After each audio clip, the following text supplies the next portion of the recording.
Since we are currently building our house in the Philippines, the question arose as to whether we could also build a simple small swimming pool to cool off from time to time. Hello guys, welcome to a new video from the Philippines. Today we are talking about the topic of swimming pools. A few days ago I asked our foreman how much it would cost to build such a simple little swimming pool. It can't be that expensive, just a square box that is then tiled inside and possibly also outside. But the price quoted blew me away. 2.5 million pesos, almost twice as expensive as the house we are currently building. Feel free to watch the other videos about that. Of course he meant the pool, something like a 4 by 10 meters with a pump, filter and all sorts of accessories.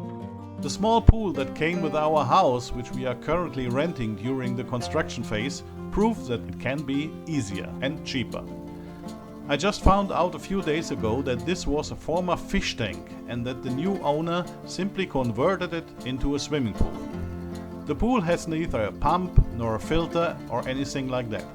But is it even possible? Can you operate the pool like this without the pump and the filter? I'll show you how to do that in this video. Before I let the first water in, I of course did some research and I bought a few things so that I don't have to fill 10 cubic meters of water every 2 or 3 days. A test set for the pH value and chlorine content of the water, which you have to do every few days. A net with which you can fish leaves and insects out of the water, and first of all a set of 5 chlorine tablets to prevent algae formation and clouding of the water. If the chlorine content drops, the water initially becomes milky, cloudy, before it completely turns over and is no longer usable. For the chlorine tablets I then bought a float where you can put 1 chlorine tablet inside, and then you have peace of mind for about 1 week to 10 days.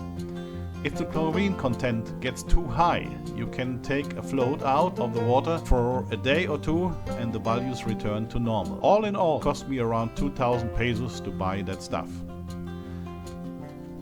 With a water test set you can also measure the pH value of the water, and if it goes too high, the chlorine becomes ineffective. To lower the pH value, you can either add chemicals again, or like me, use a few home remedies. Citric acid or vinegar are effective remedies.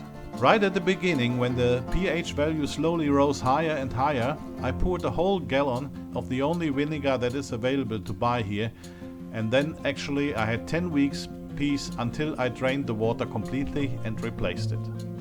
So if you don't have a pump and filter, you have to clean the pool manually, not just on the surface but also on the bottom. I'll take you on a little diving trip here, where I use the net to collect leaves, insects and other dirt that keeps falling in from above.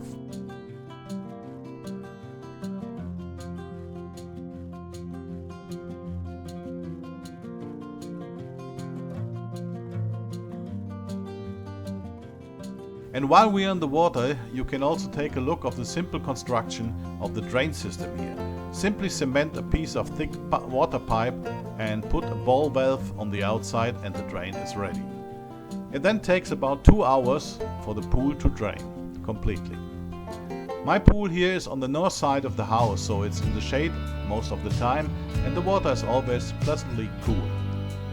We also put a net over the pool to reduce the sun rays, but also to prevent too many leaves from falling in. It's actually a great thing, such a simple pool, without a pump or filter. It could be a little bit deeper, ours here is only 85 centimeters deep, 1.2 meters would certainly be ideal. Feel free to write your opinion and suggestions in the comment box below. And I would like to thank you for watching. Don't forget to like and subscribe, and I say goodbye until the next video from the Philippines.